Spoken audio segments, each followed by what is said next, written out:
जय हिंद फ्रेंड्स। मैं सौरभ झा आपका स्वागत करता हूं आपके अपने channel BSA government job news channel पे।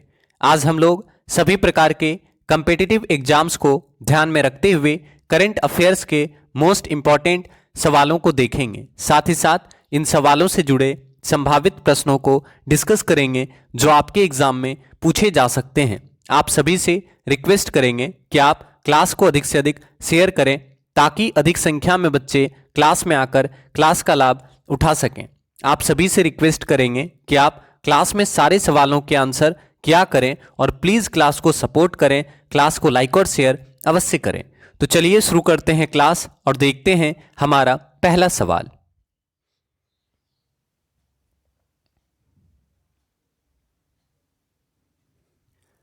आंसर करेंगे, who became the new prime minister of Israel replacing Benjamin Netanyahu. Benjamin Netanyahu की जगह इजराइल के नए प्रधानमंत्री कौन बने?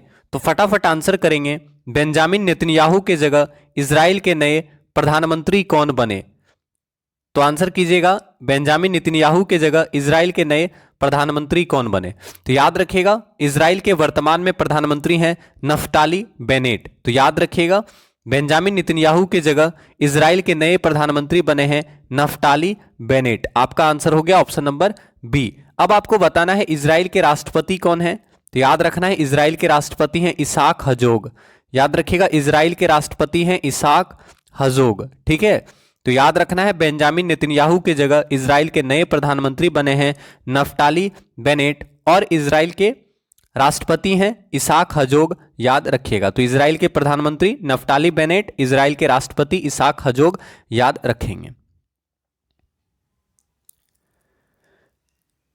अगला सवाल, पुस्तक होम इन द वर्ल्ड किस भारतीय अर्थशास्त्री का संस्मरण है? आपको बताना है होम इन द वर्ल्ड पुस्तक किस भारतीय अर्थशास्त्री का संस्मरण है।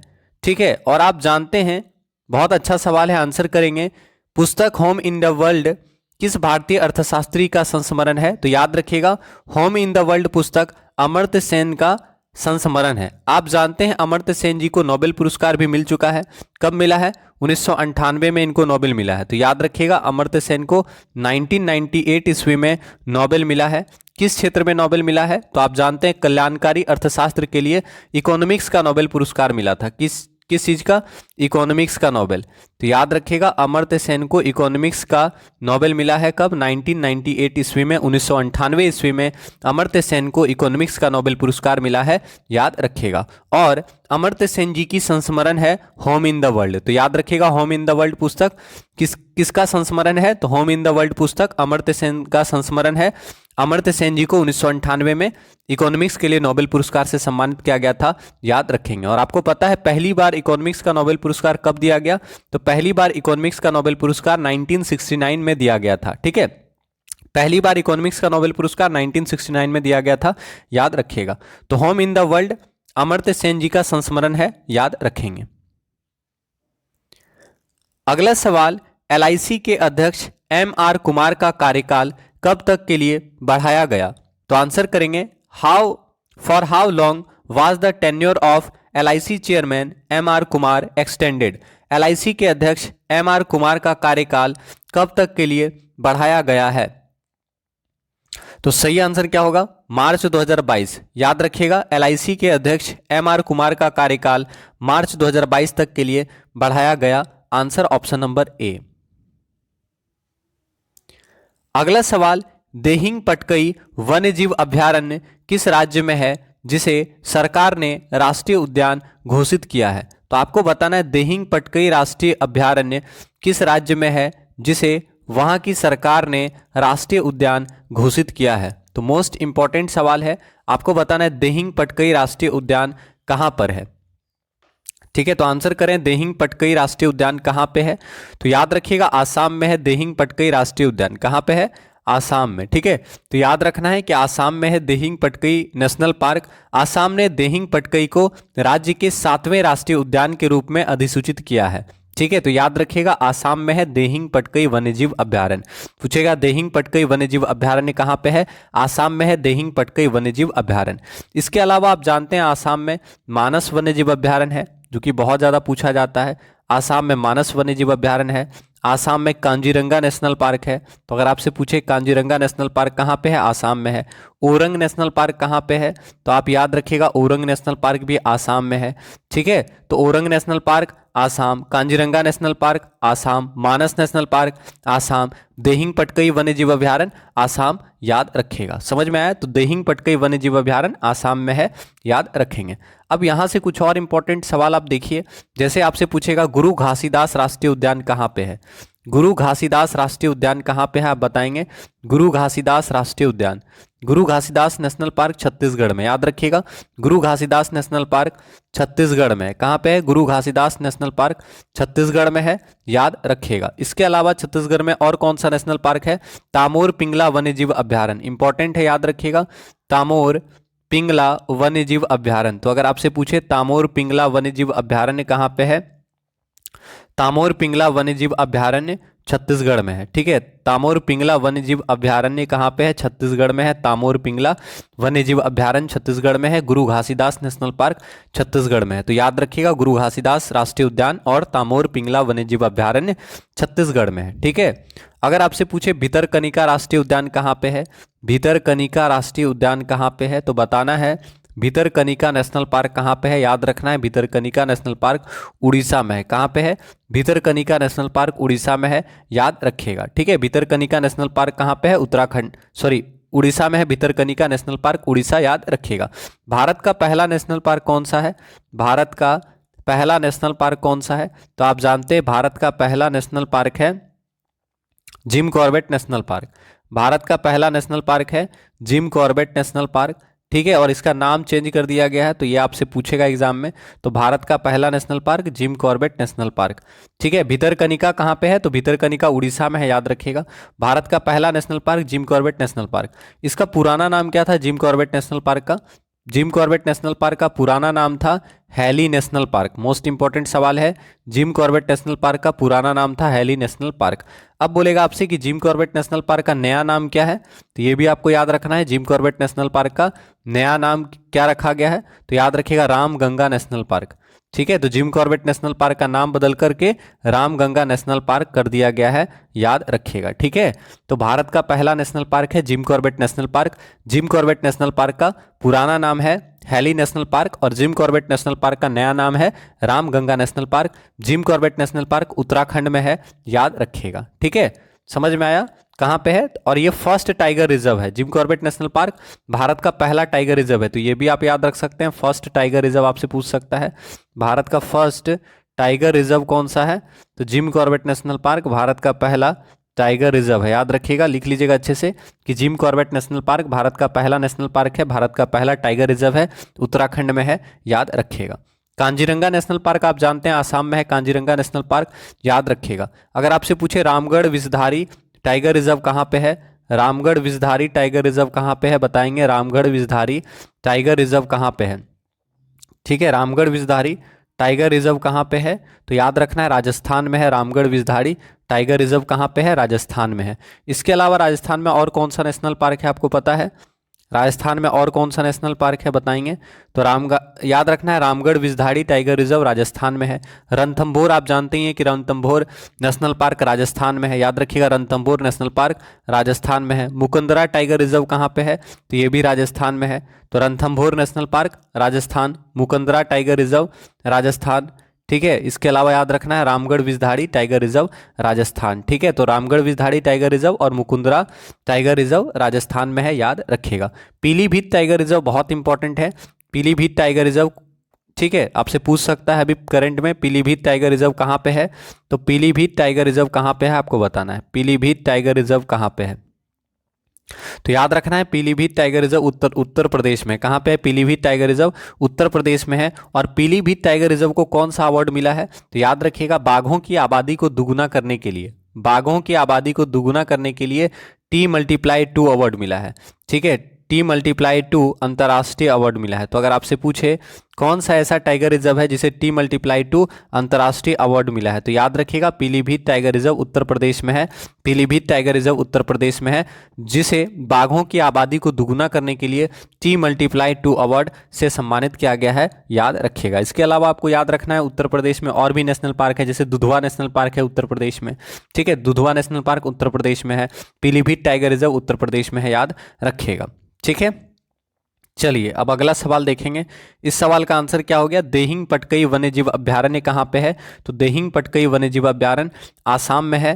आपका आंसर क्या हो गया, ऑप्शन नंबर डी, याद रखिएगा, ठीक है। और वाल्मीकि टाइगर रिजर्व बिहार में है, बिहार में पूछेगा तो वाल्मीकि टाइगर रिजर्व भी इंपॉर्टेंट है, याद रखना है। वाल्मीकि टाइगर रिजर्व वाल्मीकि जी के नाम पे रखा गया है, वाल्मीकि टाइगर रिजर्व। तो वाल्मीकि टाइगर रिजर्व कहाँ पे है, तो वाल्मीकि टाइगर रिजर्व बिहार में है, याद रखिएगा।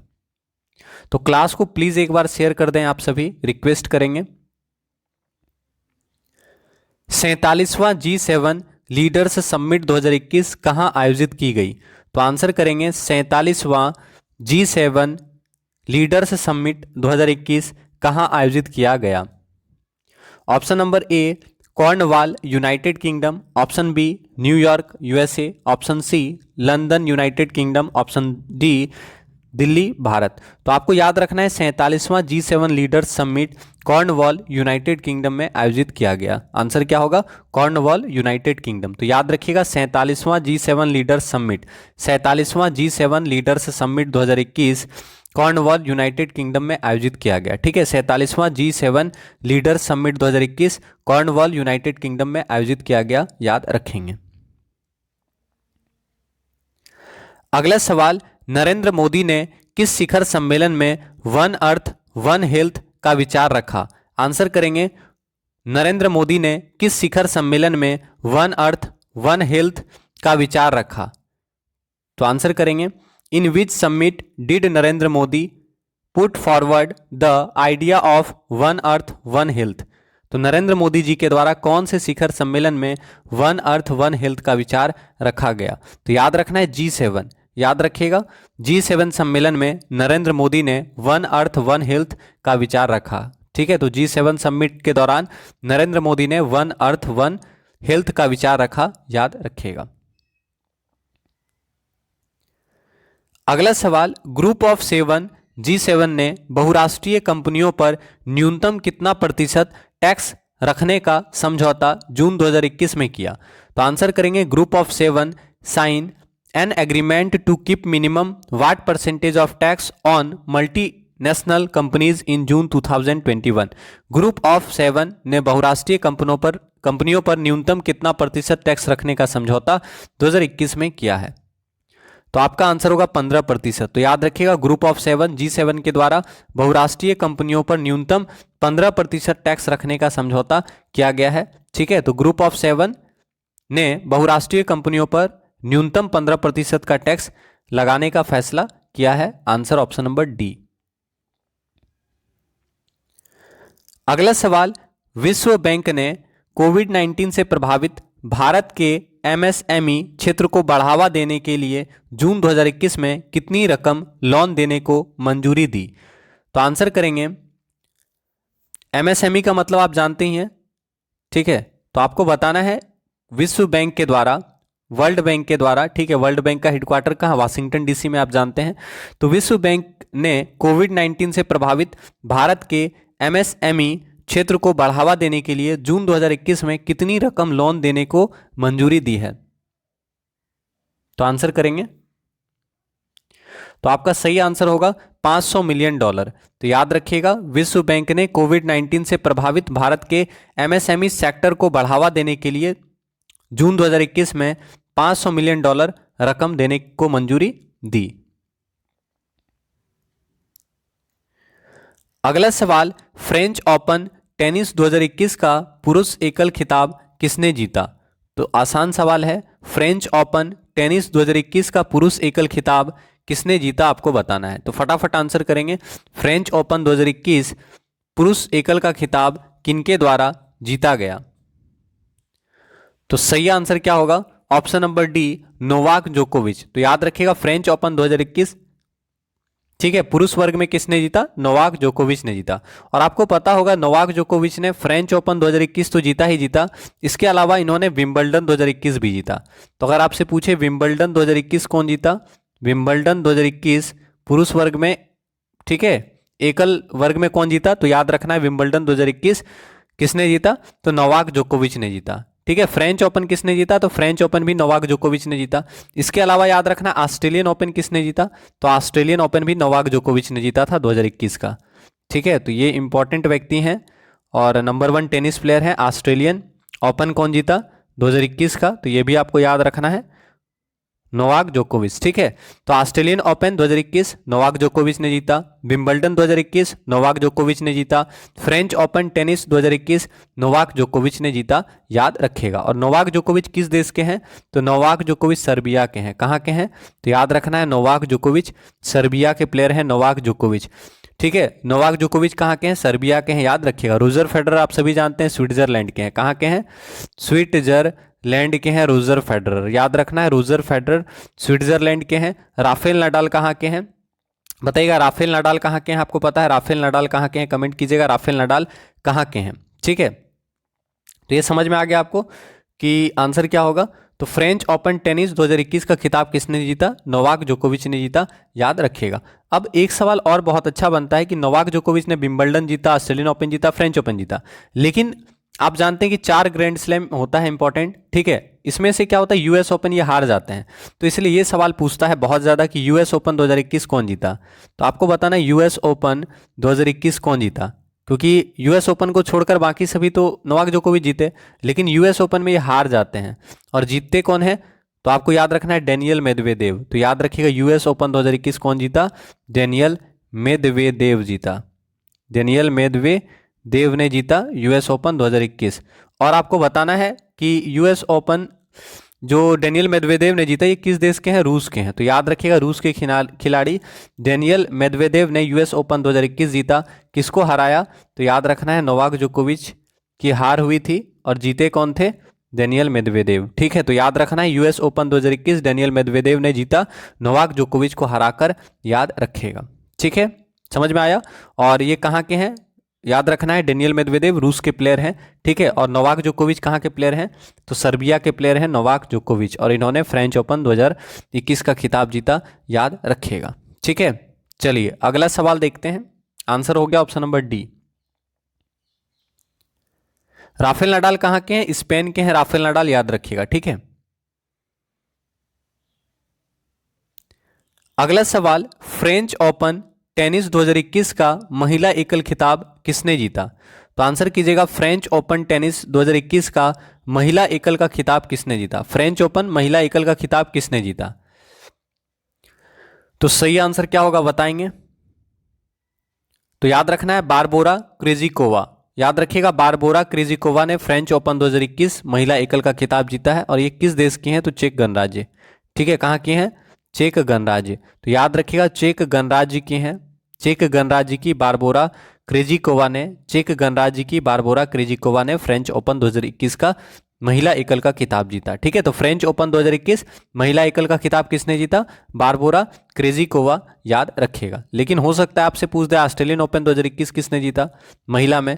ठीक है, ऑस्ट्रेलियन ओपन 2021 आंसर करेंगे ऑस्ट्रेलियन ओपन 2021 में महिला वर्ग में। ठीक है, किनकी जीत हुई? तो ऑस्ट्रेलियन ओपन 2021 कौन जीता महिला वर्ग में? Naomi Osaka. और नाओमी ओसाका कहाँ की हैं? जापान की हैं। तो याद रखिएगा नाओमी ओसाका। ठीक है, ऑस्ट्रेलियन ओपन 2021 नाओमी ओसाका ने जीता, नाओमी ओसाका ने जीता। ठीक है, और नाओमी ओसाका कहाँ की हैं? तो याद रखना है जापान की हैं। ठीक है, तो ऑस्ट्रेलियन ओपन 2021 महिला एकल वर्ग में नाओमी ओसाका ने जीता, ये जापान की हैं, याद रखिएगा। अब आपसे पूछ सकता है विंबलडन 2021 में, विंबलडन 2021 में महिला वर्ग में किनकी जीत हुई? विंबलडन 2021, तो याद रखिएगा विंबलडन 2021 में महिला वर्ग में एस्ले बार्टी की जीत हुई, एस्ले बार्टी, याद रखिएगा एस्ले बार्टी। तो विंबलडन 2021 में महिला वर्ग में कौन जीती? तो याद रखिएगा विंबलडन 2021 में एस्ले बार्टी की जीत हुई। ये कहाँ की हैं? ऑस्ट्रेलिया की हैं। समझ में आया? तो एस्ले बार्टी ऑस्ट्रेलिया की हैं।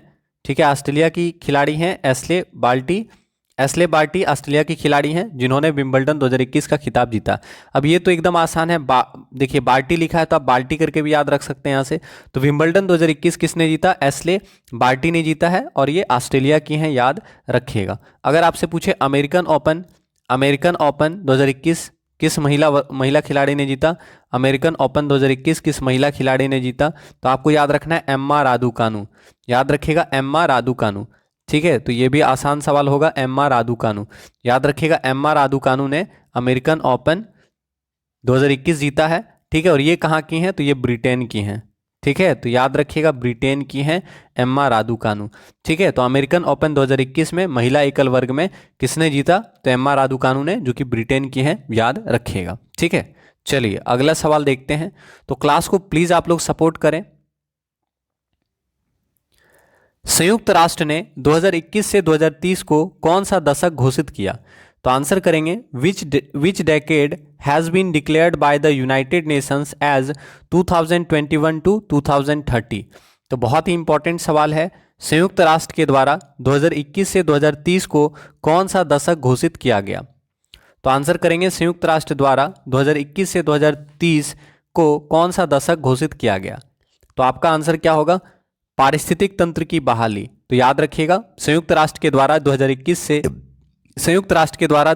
से 2030 तक के दशक को इकोसिस्टम रिस्टोरेशन, ठीक है, रेस्टोरेशन, इकोसिस्टम रेस्टोरेशन यानी पारिस्थितिक तंत्र की बहाली का दशक घोषित किया गया। तो संयुक्त राष्ट्र ने 2021 से 2030 को इकोसिस्टम रेस्टोरेशन का दशक घोषित किया है, याद रखिएगा। और आपको पता है संयुक्त राष्ट्र संघ की स्थापना कब की गई थी?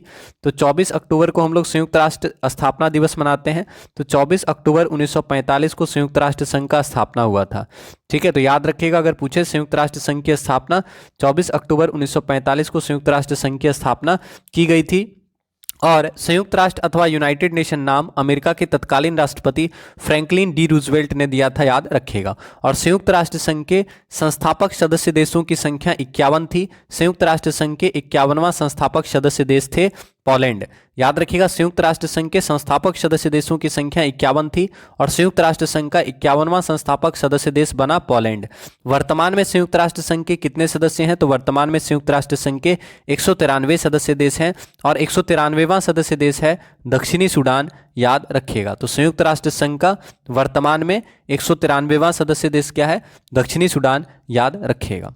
ठीक है, तो यहां पे आंसर हो गया संयुक्त राष्ट्र ने 2021 से 2030 को पारिस्थितिक तंत्र की बहाली का दशक घोषित किया है। Answer option D. तो आप सभी से रिक्वेस्ट करेंगे प्लीज आप लोग क्लास को सपोर्ट करें, क्लास को लाइक और शेयर अवश्य करें।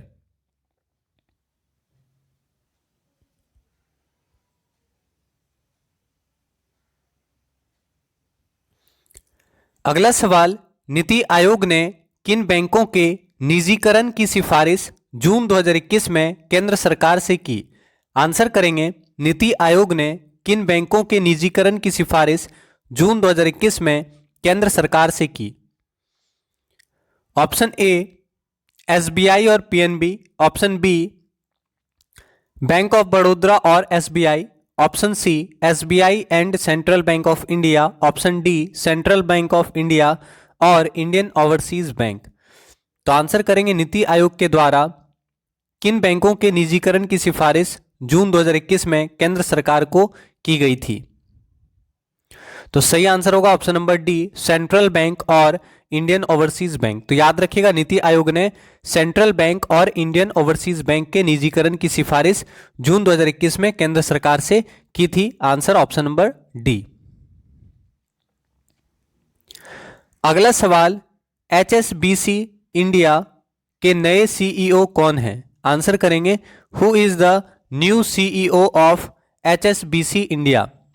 एचएसबीसी इंडिया के नए सीईओ कौन है? तो याद रखेंगे हितेंद्र दवे। ठीक है, एचएसबीसी इंडिया के नए सीईओ हैं हितेंद्र दवे, याद रखिएगा option number B HSBC India के नए सीईओ हितेंद्र दवे।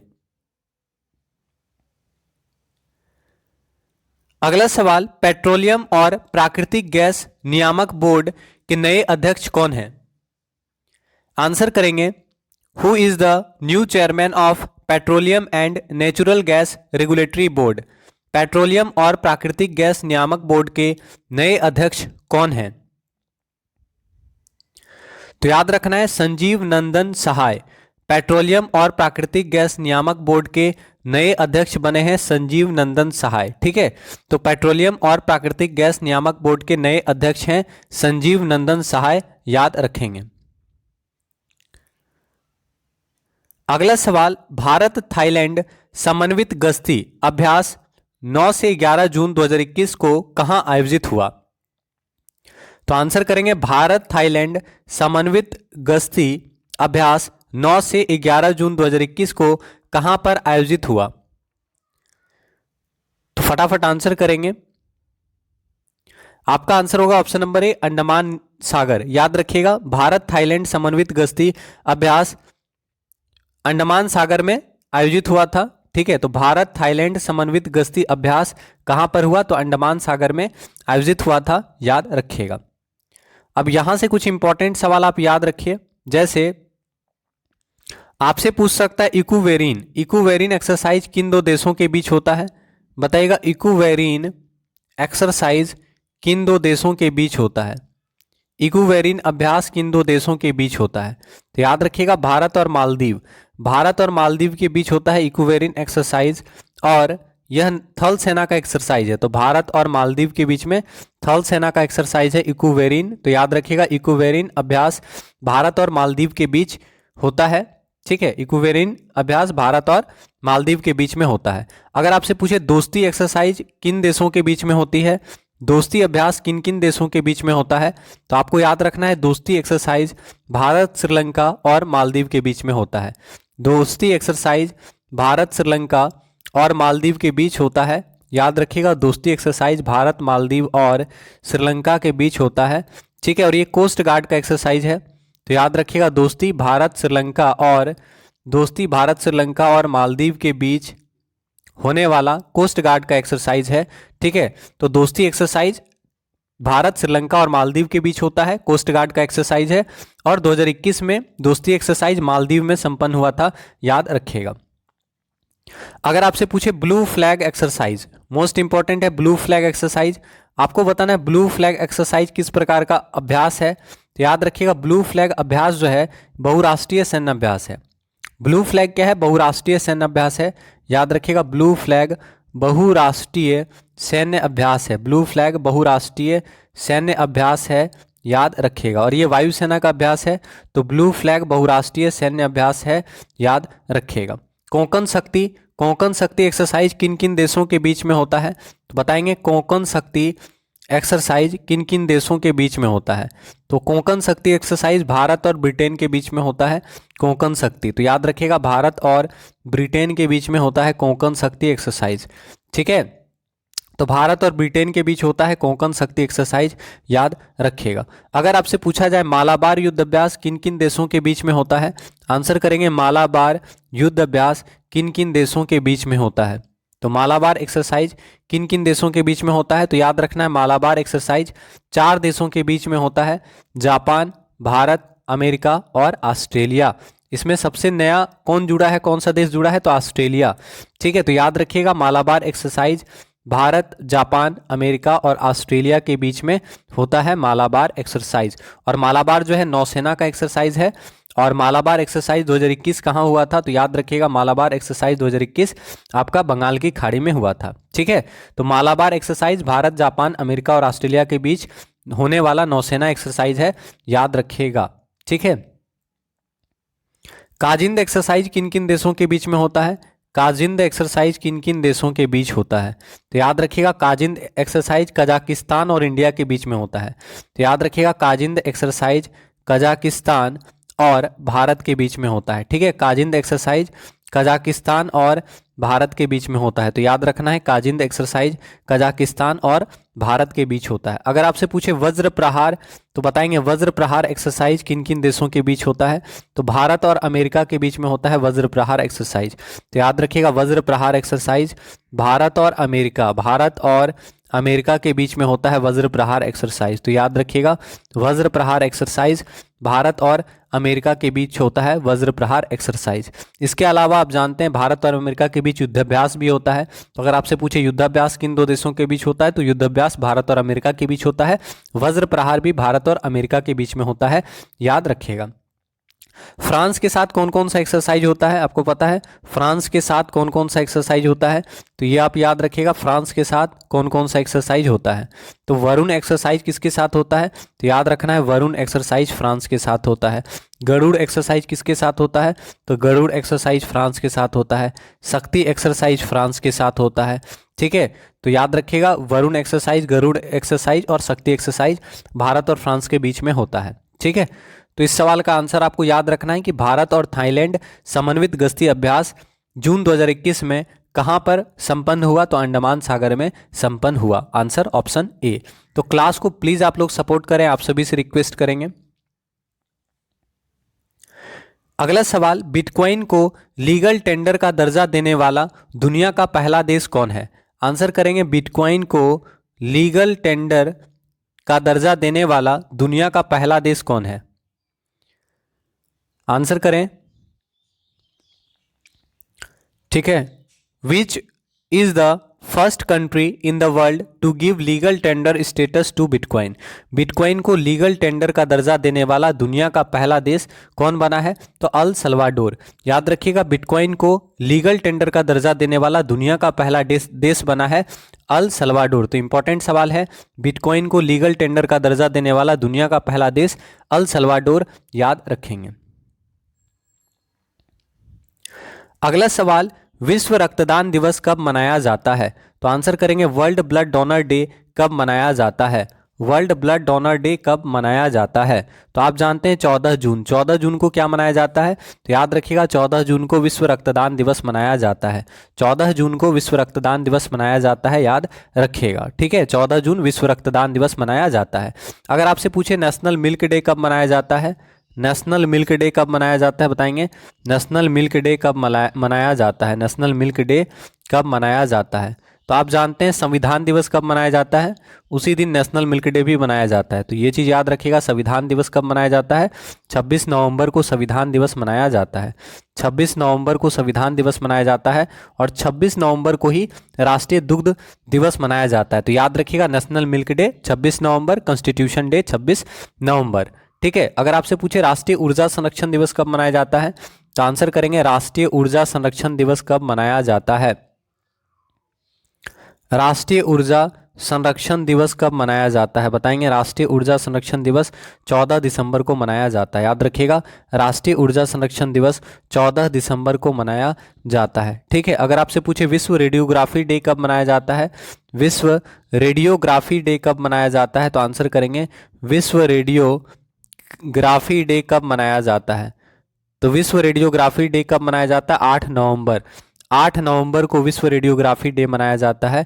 याद रखिएगा 8 नवंबर को विश्व रेडियोग्राफी डे मनाया जाता है। अगर आपसे पूछे नेशनल लीगल सर्विस डे कब मनाया जाता है? नेशनल लीगल सर्विसेज डे कब मनाया जाता है? इंपॉर्टेंट सवाल है, नेशनल लीगल सर्विसेज डे कब मनाया जाता है? तो 9 नवंबर को नेशनल लीगल सर्विसेज डे मनाया जाता है। तो याद रखिएगा 9 नवंबर को नेशनल लीगल सर्विसेज डे मनाया जाता है। अगर आपसे पूछे कि विश्व खाद्य दिवस कब मनाया जाता है? तो 16 अक्टूबर को विश्व खाद्य दिवस मनाया जाता है, याद रखिएगा। अगर आपसे पूछे राष्ट्रीय बालिका दिवस कब मनाया जाता है? राष्ट्रीय बालिका दिवस, तो आप जानते हैं राष्ट्रीय बालिका दिवस कब मनाया जाता है? 24 जनवरी।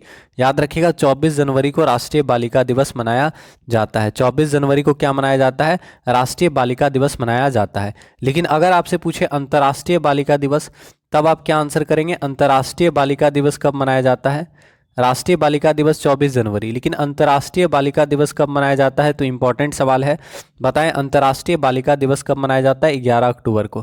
तो ये भी आप याद रखिएगा, अंतर्राष्ट्रीय बालिका दिवस 11 अक्टूबर को मनाया जाता है, अंतर्राष्ट्रीय बालिका दिवस। ठीक है, 11 अक्टूबर अंतर्राष्ट्रीय बालिका दिवस, 24 जनवरी राष्ट्रीय बालिका दिवस। तो विश्व रक्तदान दिवस कब मनाया जाता है? तो आप जानते हैं 14 जून को विश्व रक्तदान दिवस मनाया जाता है। तो क्लास को प्लीज सपोर्ट करें, आप सभी क्लास को शेयर करें। अगला सवाल, संयुक्त राष्ट्र महासभा ने व्यापार और विकास पर संयुक्त राष्ट्र सम्मेलन का महासचिव किसे नियुक्त किया? तो आंसर करेंगे संयुक्त राष्ट्र महासभा ने व्यापार और विकास पर संयुक्त राष्ट्र सम्मेलन का महासचिव किन्हें नियुक्त किया? ठीक है, तो आंसर करें संयुक्त राष्ट्र महासभा ने व्यापार और विकास पर संयुक्त राष्ट्र सम्मेलन का महासचिव किन्हें नियुक्त किया? तो सही आंसर क्या होगा? रेबेका ग्रिन्सपन। याद रखिएगा, संयुक्त राष्ट्र महासभा ने व्यापार और विकास पर संयुक्त राष्ट्र सम्मेलन का महासचिव रेबेका ग्रिन्सपन को नियुक्त किया। तो आपका आंसर क्या होगा? रेबेका ग्रिन्सपन। तो याद रखिएगा, संयुक्त राष्ट्र महासभा ने व्यापार और विकास पर संयुक्त राष्ट्र सम्मेलन का महासचिव रेबेका ग्रिन्सपन को नियुक्त किया। Answer option number A. लेकिन अगर आपसे पूछे कि यूएनओ के पहले महासचिव कौन थे, संयुक्त राष्ट्र संघ के पहले महासचिव कौन थे, आप बताइएगा। संयुक्त राष्ट्र संघ के फर्स्ट महासचिव कौन थे? ट्रिगवेली। कहाँ के, किस देश से ये संबंधित थे? तो नॉर्वे। याद रखिएगा, यूएनओ के पहले महासचिव कौन थे? ट्रिगवेली। याद रखिएगा, यूनाइटेड नेशन ऑर्गेनाइजेशन के पहले महासचिव कौन थे? ट्रिगवेली। यूनाइटेड नेशन ऑर्गेनाइजेशन के पहले महासचिव कौन थे? ट्रिगवेली। और ये नॉर्वे देश के थे, याद रखिएगा। अगर आपसे पूछे कि ठीक है, यूनाइटेड नेशन ऑर्गेनाइजेशन के यूएनओ के वर्तमान महासचिव कौन है, तो आपको बताना है यूनाइटेड नेशन ऑर्गेनाइजेशन के वर्तमान महासचिव कौन है। तो आप जानते हैं यूनाइटेड नेशन ऑर्गेनाइजेशन के वर्तमान महासचिव हैं एंटोनियो गुटेरस। और कितने नंबर के महासचिव हैं ये आपसे पूछेगा। एंटोनियो गुटेरस कितने नंबर के महासचिव हैं, तो आप बताइएगा। पता है तो आंसर करें। यूनाइटेड नेशन ऑर्गेनाइजेशन के वर्तमान महासचिव हैं एंटोनियो गुटेरस और ये 9वें महासचिव हैं। तो याद रखिएगा, आपसे पूछ सकता है यूनाइटेड नेशन ऑर्गेनाइजेशन के 9वें महासचिव कौन है, तो यूनाइटेड नेशन ऑर्गेनाइजेशन के वर्तमान महासचिव यानी 9वें महासचिव हैं एंटोनियो गुटेरस। याद रखिएगा, ठीक है। तो यहां आंसर क्या हो गया? रेबेका ग्रिन्सपन। याद रखिएगा। अगला सवाल, अंतर्राष्ट्रीय एल्बिनिज्म रंगहीनता जागरूकता दिवस कब मनाया जाता है? तो आंसर करेंगे when is international albinism awareness day observe. International albinism awareness day कब मनाया जाता है? तो आंसर करेंगे अंतर्राष्ट्रीय एल्बिनिज्म रंगहीनता जागरूकता दिवस कब मनाया जाता है? तो याद रखना है 13 जून। 13 जून को अंतर्राष्ट्रीय एल्बिनिज्म यानी रंगहीनता जागरूकता दिवस मनाया जाता है। 13 जून को अंतर्राष्ट्रीय एल्बिनिज्म रंगहीनता जागरूकता दिवस मनाया जाता है। अगला सवाल, कन्नड़ कवि, नाटककार और दलित आंदोलन के प्रमुख चेहरे सिंध लिंगैया जी का निधन हो गया है, वह किस राज्य से बिलोंग करते थे? तो आंसर करेंगे, आपसे पूछा गया है कन्नड़ कवि, नाटककार और दलित आंदोलन के प्रमुख चेहरे सिद्ध लिंगैया जी का निधन 11 जून 2021 को हो गया, वह किस राज्य के रहने वाले थे? तो याद रखना है कर्नाटक के रहने वाले थे। ठीक है, तो कवि, कन्नड़ कवि और नाटककार सिंध लिंगैया जी का निधन हो गया, ये कर्नाटक के रहने वाले थे। तो आपका आंसर हो गया सिंध लिंगैया। कन्नड़ कवि और नाटककार सिंध लिंगैया जी का निधन हो गया, ये कर्नाटक राज्य के रहने वाले थे। याद रखेंगे। अगला सवाल, बाल श्रम के खिलाफ विश्व दिवस कब मनाया जाता है? आपको बताना है when is the world day against child labour observed. बाल श्रम के खिलाफ विश्व दिवस कब मनाया जाता है? बाल श्रम के खिलाफ विश्व दिवस कब मनाया जाता है? तो सही आंसर क्या होगा बताएंगे। बाल श्रम के खिलाफ विश्व दिवस मनाया जाता है 12 जून। 12 जून को बाल श्रम के खिलाफ विश्व दिवस मनाया जाता है। तो याद रखिएगा 12 जून को बाल श्रम के खिलाफ विश्व दिवस मनाया जाता है। 12 जून को बाल श्रम के खिलाफ विश्व दिवस मनाया जाता है, याद रखेंगे। अगला सवाल, डिग्को सिंह का निधन 10 जून 2021 को हो गया, वह किस खेल के मशहूर खिलाड़ी थे? तो आंसर करना है डिग्को सिंह जी का निधन हो गया। डिग्को सिंह का निधन हो गया, वह किस खेल के मशहूर खिलाड़ी थे? याद रखेंगे बॉक्सर थे डिग्को सिंह। ठीक है, डिग्को सिंह बॉक्सर थे जिनका हाल ही में निधन हो गया। तो आंसर क्या होगा? Option number D, Dingko Singh boxer थे जिनका हाल ही में निधन हो गया। अगला सवाल, बाफ्टा टीवी अवार्ड्स 2021 में लीडिंग एक्ट्रेस का सम्मान किसे मिला? तो आंसर करेंगे बाफ्टा टीवी अवार्ड्स 2021 में लीडिंग एक्ट्रेस का अवार्ड किनको मिला? ठीक है, बाफ्टा टीवी अवार्ड्स 2021 में लीडिंग एक्ट्रेस का सम्मान किनको मिला आपको बताना है। ठीक है, तो आंसर क्या होगा? पॉल मेस्कल, याद रखिएगा बाफ्टा टीवी अवार्ड्स 2021 में लीडिंग एक्ट्रेस का अवार्ड पॉल मेस्कल को मिला। ठीक है, बाफ्टा टीवी अवार्ड्स 2021 में लीडिंग एक्ट्रेस का अवार्ड पॉल मेस्कल को मिला, याद रखिएगा। अब यहां से क्या याद रखना है आपको, ये तो समझ में आ गया। अगर आपसे पूछे, ध्यान दीजिएगा, आपसे पूछ सकता ऑस्कर के बारे में, 93वां ऑस्कर अवार्ड, तो आपको बताना है कितने नंबर का ऑस्कर अवार्ड था, तो 93वां ऑस्कर अवार्ड था 2021 में। और 93वां ऑस्कर अवार्ड 2021 जो है, ये आपको पूछेगा सर्वश्रेष्ठ फिल्म कौन था। 93वां ऑस्कर अवार्ड 2021 में सर्वश्रेष्ठ फिल्म कौन था। ठीक है, तो 93वां ऑस्कर अवार्ड 2021 में सर्वश्रेष्ठ फिल्म कौन था, तो नोमैडलैंड, याद रखिएगा। नोमैडलैंड को 93वां ऑस्कर अवार्ड 2021 का अवार्ड मिला। ठीक है, तो नोमैडलैंड को सर्वश्रेष्ठ फिल्म का ऑस्कर अवार्ड मिला, याद रखिएगा। इसके अलावा अगर आपसे पूछे सर्वश्रेष्ठ अभिनेता, अगर आपसे पूछे बेस्ट एक्टर का अवार्ड किसको मिला, बेस्ट एक्टर का ऑस्कर किसको मिला, तो याद रखना है एंथनी हॉपकिंस को। ठीक है, 93वां ऑस्कर था, ये भी आपको याद रखना है, एंथनी हॉपकिंस को बेस्ट एक्टर का अवार्ड मिला। ठीक है, तो याद रखना है एंथनी हॉपकिंस को बेस्ट एक्टर का ऑस्कर अवार्ड मिला। ठीक है, समझ में आया। तो ऑस्कर का सर्वश्रेष्ठ फिल्म, तो याद रखिएगा सर्वश्रेष्ठ फिल्म का ऑस्कर अवार्ड मिला नोमैडलैंड को, और ऑस्कर का बेस्ट एक्टर अवार्ड मिला एंथनी हॉपकिंस को। और अगर आपसे पूछे बेस्ट एक्ट्रेस का ऑस्कर किसको मिला, बेस्ट एक्ट्रेस का ऑस्कर किसको मिला, बताइएगा बेस्ट एक्ट्रेस का ऑस्कर किसको मिला। बेस्ट एक्ट्रेस ऑस्कर 2021 किनको मिला। ठीक है, बेस्ट एक्ट्रेस ऑस्कर 2021 किनको मिला, तो 93वां ऑस्कर था। ठीक है, तो ये भी याद रखिएगा, फ्रांसिस मैकडॉर्मेंड, याद रखिएगा फ्रांसिस मैकडॉर्मेंड को बेस्ट एक्ट्रेस का अवार्ड मिला।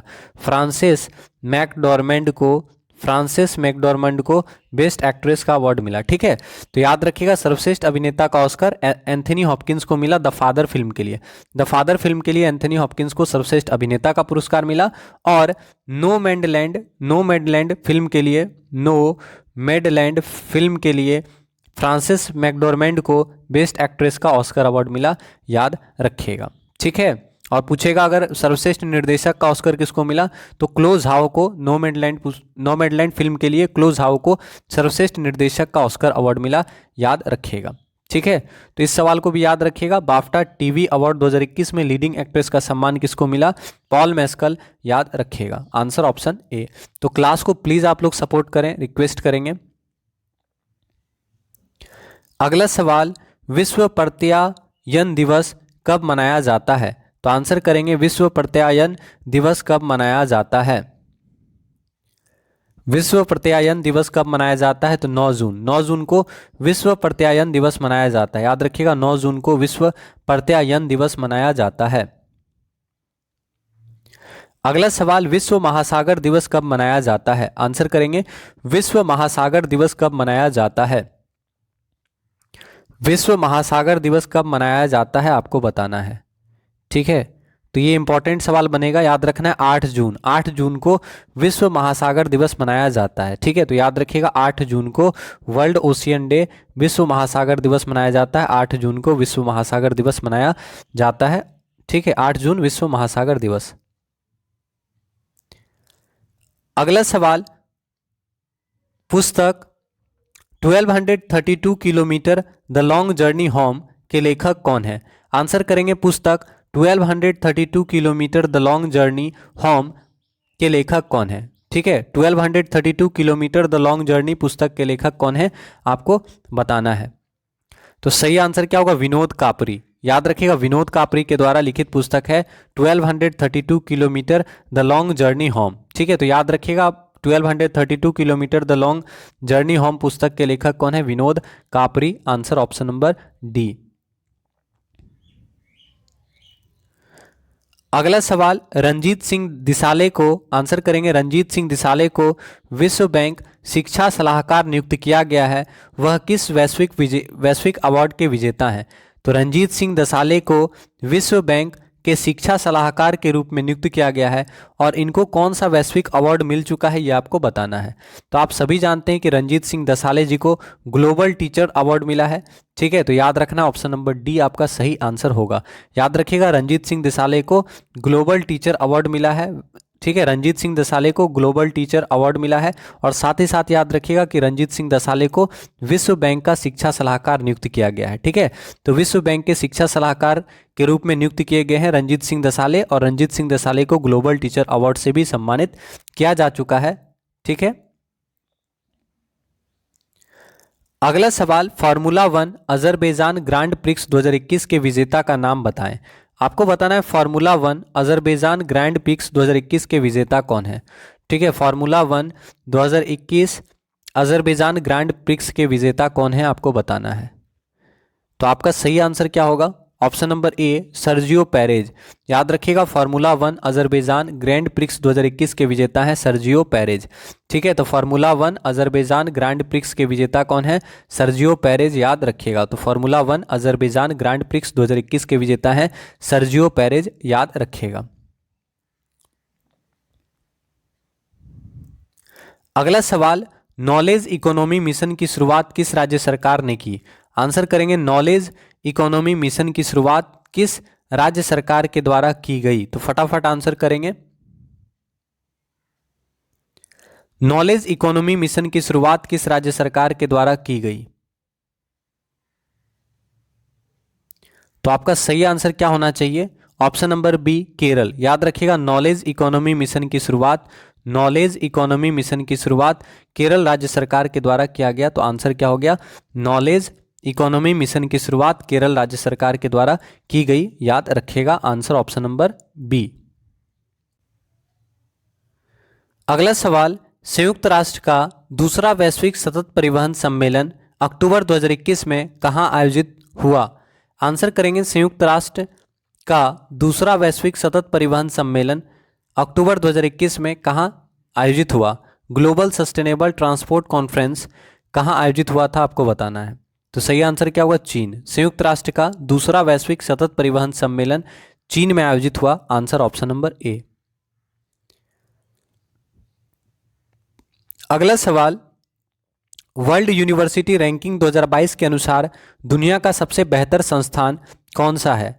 आंसर करेंगे वर्ल्ड यूनिवर्सिटी रैंकिंग 2022 के अनुसार दुनिया का सबसे बेहतर संस्थान कौन सा है?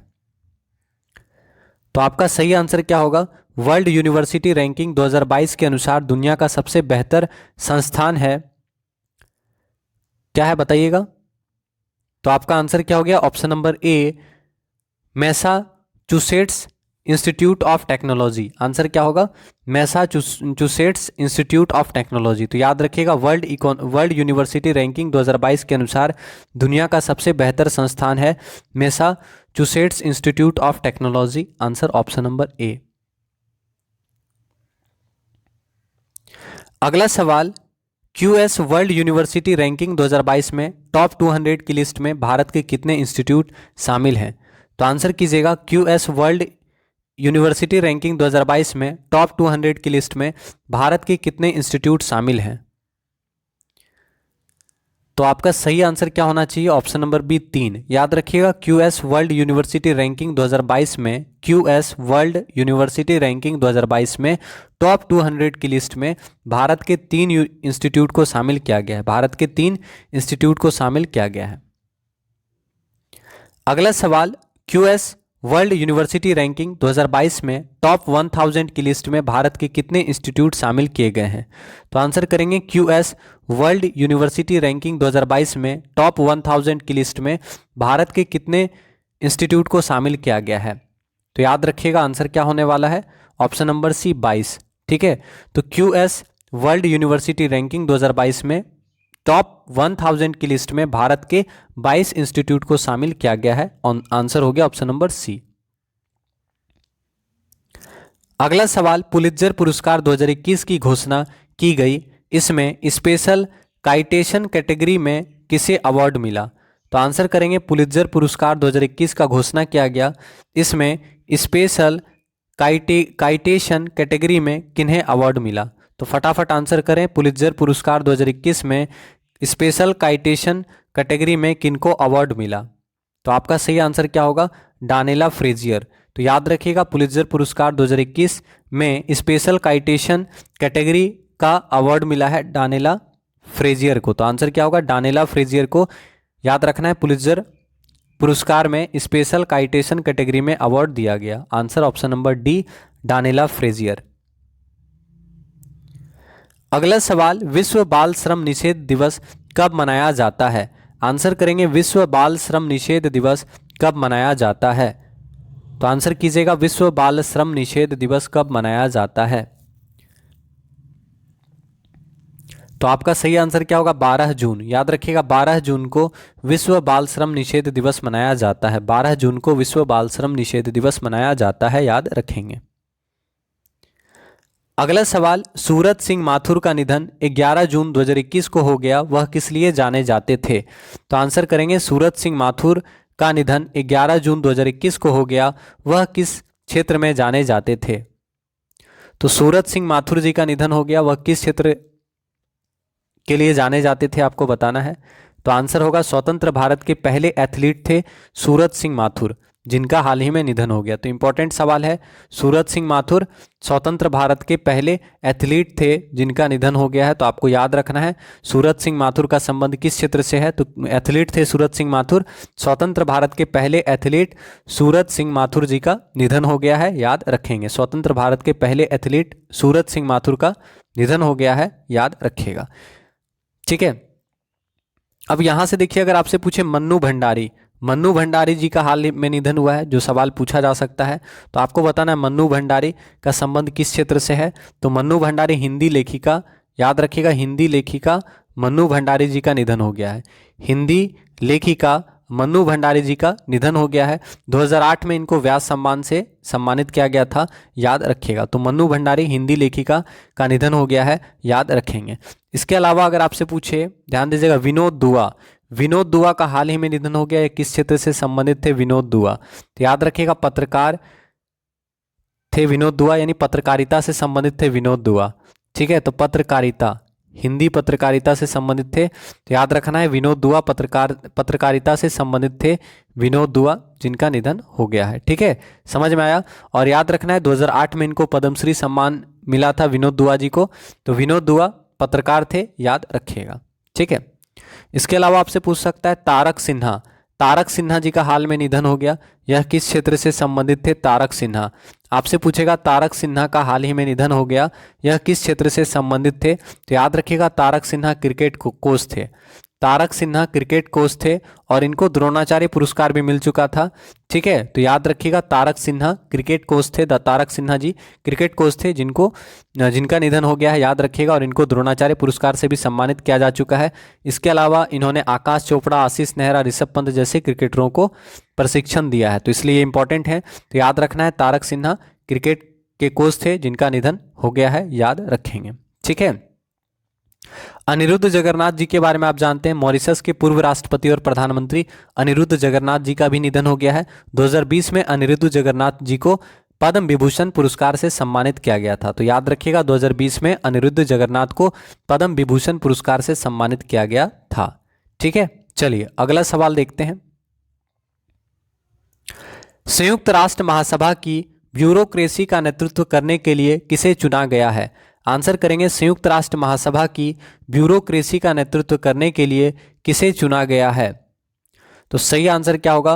के नागराज नायडू। याद रखिएगा संयुक्त राष्ट्र महासभा की ब्यूरोक्रेसी का नेतृत्व करने के लिए के नागराज नायडू को चुना गया है। संयुक्त राष्ट्र महासभा की ब्यूरोक्रेसी का नेतृत्व करने के लिए के नागराज नायडू को चुना गया है, याद रखेंगे। Answer option C. अगला सवाल, अर्थशास्त्री और पर्यावरणविद प्रोफेसर राधा मोहन का निधन 11 जून 2021 को हो गया, उन्हें कौन सा पुरस्कार मिला था? अर्थशास्त्री और पर्यावरणविद प्रोफेसर राधा मोहन का निधन 11 जून 2021 को हो गया था, उन्हें कौन सा पुरस्कार मिला था? तो सही आंसर क्या होगा? पद्मश्री। याद रखिएगा अर्थशास्त्री और पर्यावरणविद प्रोफेसर राधा मोहन जी का निधन हो गया, इन्हें पद्मश्री पुरस्कार से सम्मानित किया जा चुका है, याद रखिएगा। ठीक है, तो अर्थशास्त्री और पर्यावरणविद थे प्रोफेसर राधा मोहन। याद रखिएगा प्रोफेसर राधा मोहन अर्थशास्त्री और पर्यावरणविद थे जिनका हाल ही में निधन हो गया है। अगला सवाल, महानिर्देशक नौसेना संचालन का चार्ज किसने लिया? आंसर करेंगे who took charge of the director general naval operations. महानिर्देशक नौसेना संचालन का चार्ज किसे मिला है? तो याद रखिएगा वाइस एडमिरल राजेश पेंधेरकर, याद रखिएगा वाइस एडमिरल राजेश पेंधेरकर जी को, ठीक है, नौसेना संचालन का महानिर्देशक बनाया गया है। तो याद रखिएगा महानिर्देशक नौसेना संचालन का चार्ज किनको मिला है, तो वाइस एडमिरल राजेश पेंधेरकर को मिला है। Answer option C. अगला सवाल, शिक्षा मंत्रालय की जारी परफॉर्मेंस ग्रेडिंग इंडेक्स 2019-20 में कौन से राज्य या केंद्र शासित प्रदेश अव्वल रहे? तो आंसर करेंगे शिक्षा मंत्रालय के द्वारा जारी किया गया परफॉर्मेंस ग्रेडिंग इंडेक्स, शिक्षा मंत्रालय के द्वारा जारी किया गया है परफॉर्मेंस ग्रेडिंग इंडेक्स, इसमें कौन सा राज्य या केंद्र शासित प्रदेश अव्वल रहा है यह आपको बताना है। ठीक है, तो ऑप्शन देखिए और आंसर कीजिए। ठीक है, तो आंसर करेंगे कौन सा आंसर होगा इसमें। ठीक है, तो याद रखना यहाँ पे आंसर क्या होगा, ऑप्शन नंबर ए। याद रखिएगा शिक्षा मंत्रालय के द्वारा जारी किया गया है परफॉर्मेंस ग्रेडिंग इंडेक्स, और इसमें पंजाब, चंडीगढ़, तमिलनाडु, केरल और अंडमान निकोबार द्वीप समूह को अव्वल स्थान मिला है। तो याद रखिएगा शिक्षा मंत्रालय के द्वारा परफॉर्मेंस ग्रेडिंग इंडेक्स जारी किया गया है, जिसमें पंजाब, चंडीगढ़, तमिलनाडु, केरल और अंडमान निकोबार द्वीप समूह को अव्वल रखा गया है। Answer option number A. तो आप सभी से रिक्वेस्ट करेंगे प्लीज़ आप लोग क्लास को सपोर्ट करें। अगला सवाल, संयुक्त राष्ट्र रूसी भाषा दिवस कब मनाया जाता है? तो आंसर करेंगे संयुक्त राष्ट्र रूसी भाषा दिवस कब मनाया जाता है? When is United Nations Russian language day celebrated? तो सही आंसर क्या होगा, याद रखना है 6 जून। 6 जून को संयुक्त राष्ट्र, याद रखिएगा 6 जून को संयुक्त राष्ट्र रूसी भाषा दिवस मनाया जाता है। तो याद रखिएगा 6 जून को संयुक्त राष्ट्र रूसी भाषा दिवस मनाया जाता है। ठीक है, तो आंसर क्या हो गया, ऑप्शन नंबर डी, 6 जून को संयुक्त राष्ट्र रूसी भाषा दिवस मनाया जाता है।